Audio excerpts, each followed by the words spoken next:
और ये 2 टके का माइक लेके घुसे पड़े हैं। इस डर से अगर से कोई बोलना नहीं चाह रहा है तो भाई आप जबरदस्ती करने वाले कौन होते हो? हेलो दोस्तों, कैसे हैं आप लोग?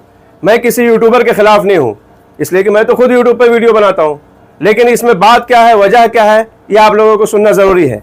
आजकल कुछ यूट्यूबर और स्वयं भू पत्रकार ग्राउंड रिपोर्टिंग के नाम पर समाज में तनाव बढ़ाने का काम कर रहे हैं। मेरा मानना है कि पत्रकारिता के क्षेत्र में जवाबदेही और पेशेवर मानकों को मजबूत किया जाना चाहिए।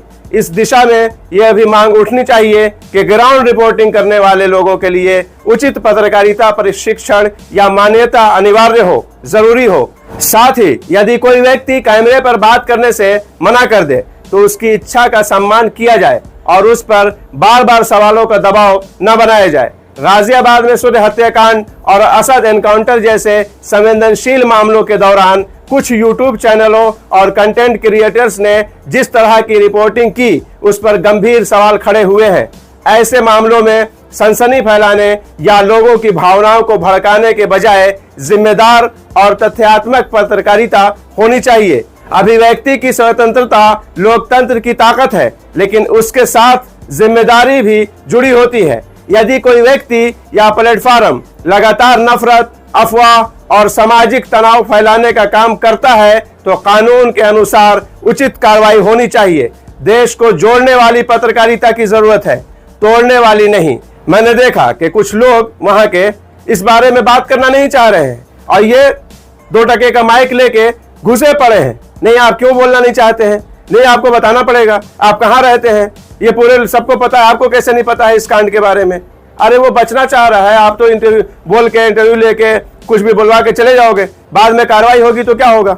हो सकता है कैमरे पे कुछ बात निकल जाए ऐसी, इसलिए कि अभी तो देख ही रहे हैं सिस्टम क्या चल रहा है। सिस्टम में कहाँ मापदंड जो है दोहरा दिखाई दे रहा है कि नहीं दे रहा है? किसका एनकाउंटर हो रहा है, किसका नहीं हो रहा है, किसके घर पे बुलडोजर चल रहा है, किसके घर पे नहीं चल रहा है, वो पूरी दुनिया देख रही है।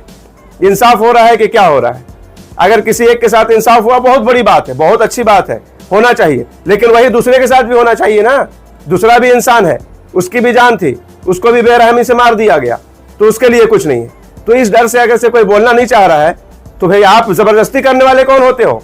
नहीं, आपको बोलना पड़ेगा। पीछे लग गया बंदा, पकड़ लिया एकदम कि नहीं आपको बोलना ही पड़ेगा। बोलिए, बताइए, कैसे आपको पता नहीं है यहाँ पे क्या हुआ है, कैसे हुआ है? तुम होते कौन है इतना जबरदस्ती पूछने वाले? पब्लिक से पूछा जाता है, ठीक है, पत्रकार पूछते हैं। पहले तो मैंने कहा कि इस तरह ग्राउंड रिपोर्टिंग सबको करने की इजाजत ही नहीं होनी चाहिए। अगर कर भी रहे हो तो यह क्या तरीका है करने का? पहली बात तो करने का हक ही नहीं है, करना नहीं चाहिए ग्राउंड रिपोर्टिंग। लेकिन अगर कर रहे हो तो इंसानियत से करो, इंसान खुद भी बनो और इंसानियत का पैगाम भी दो दुनिया को। यहाँ तो भड़काने वाली बात की जा रही थी। यहाँ पे तो मैंने देखा कि मतलब ये दिखाने का, दर्शाने की कोशिश की जा रही थी कि ये लोग इस मसले पे कुछ बोल नहीं रहे, जानते हुए भी झूठ बोल रहे हैं कि हाँ, अरे भाई नहीं बोल रहा है तो वजह है उसकी। बोल के कौन फंसने जाए कैमरे पर? देखा है आपने, 70 साल के बुजुर्ग की बात है ना, 70 साल की उम्र में के एक ने बोल दिया किसी पोस्ट वाले को, पता नहीं अमित शाह को, मोदी जी को, योगी जी को, किसको बोल दिया, लो वीडियो वायरल हुई। दूसरे दिन पुलिस घर पे, बाद में बाबा जी ऐसे कान पकड़े हुए दिखाई दिए। तो इससे अच्छा कि ना बोला जाए भाई। जो नहीं बोलना चाह रहा मत बोले। जो बैलेंस्ड बात नहीं कर सकता है, जो पॉइंटेड बात नहीं कर सकता है, हो सकता है उसकी जबान से कुछ निकल जाए गलत, हालांकि गलत ना भी हो, लेकिन ये क्या बोल रहे हैं, जो तानाशाही चल रही है, तानाशाही के हिसाब से गलत हो जाए। हालांकि गलत क्या है, इसमें आलोचना की जा सकती है, ठीक है। देश की जो सरकार होती है वो देश नहीं होता है। देश प्रेम यही है कि सब जो भी आलोचना के लायक हो उसकी आलोचना की जाए। तो यहाँ तो लोगों ने सरकार को ही सब कुछ बना लिया है। जो सरकार के खिलाफ बोलता है उसको देशद्रोही बोला जाता है। अब तो मनोज तिवारी वहां चक्रव्यूह में बैठ के सारे पत्रकारों के बीच में और डंके की चोट पर कह रहे हैं कि राहुल गांधी, आप लोगों ने सुना होगा क्या बोला मनोज तिवारी ने, राहुल गांधी देशद्रोही है। सवाल शाहरुख खान पर था, शाहरुख खान के मामले में वो कटते हुए दिखाई दिए, सीधी बात ना की है, लेकिन जैसे भी बोला कि नहीं वो देशद्रोही नहीं है।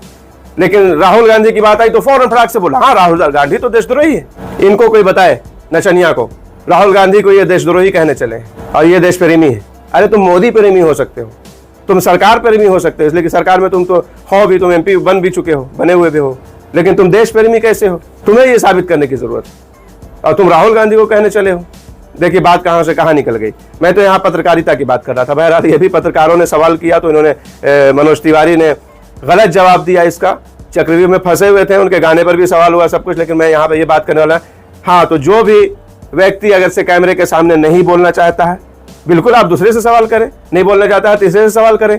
आप किसी एक के पीछे पड़ गए या किसी 2-4 के पीछे पड़ जाने, आपको बोलना ही पड़ेगा। अरे जबरदस्ती है, मेरी मर्जी, मैं ना बोलूं, पता है नहीं पता, तुम्हें क्या लेने देना। तो यहाँ पे मैंने ये चीज देखी जो कि बहुत ही गलत है, निंदनीय है। और तो जैसा कि मैंने कहा कि ग्राउंड रिपोर्टिंग की इजाजत ही नहीं होना चाहिए ऐसे। हाँ, जो किसी संस्था से यानी जो पत्रकार है ग्राउंड रिपोर्टिंग के लिए किसी न्यूज चैनल का, वो कर सकता है ग्राउंड रिपोर्टिंग, लेकिन ज्यादती वो भी नहीं कर सकता है, जबरदस्ती वो भी नहीं कर सकता कि नहीं आपको पता नहीं है, आपको पता कैसे नहीं है। अरे ये क्या बात हुई। लेकिन यहाँ तो मैंने जैसे कहा कि कुछ यूट्यूबर और कुछ कंटेंट क्रिएटर अपना बस लहराते हुए पहुंच गए। हाँ बताइए यहाँ पे क्या हुआ है, आप कहाँ रहते हैं, यहीं रहते हैं, आपको पता कैसे नहीं है।